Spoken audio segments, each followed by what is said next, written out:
Arthrodèse L4, S1, donc L4, L5, L5, S1, rétrécissement L3, L4, hernie thoracique T5, T11. C'est hyper bizarre d'avoir des hernies thoraciques parce que ça reste rarissime.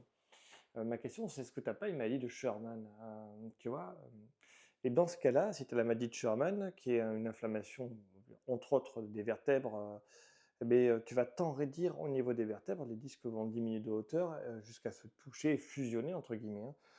Tu auras assez mal jusqu'au moment où ça fusionne, et quand ça fusionne, ça va être stable. Et tout l'intérêt de cette maladie-là, si c'est ça, parce qu'avoir des hernies dorsales, c'est-à-dire thoraciques, c'est extrêmement rare, hein.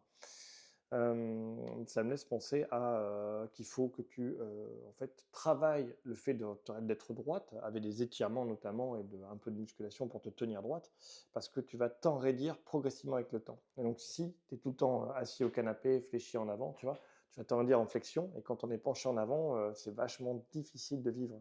Alors que si au contraire, ton corps va s'enraidir en extension, tu seras au moins droite. Donc voilà, mais vraiment, le Sherman, je me pose la question. Et si c'est ça, il faut s'enraidir de manière droite, donc il faut travailler vraiment la souplesse pour rester le plus droit possible. C'est le meilleur conseil que je puisse te donner, si c'est ça.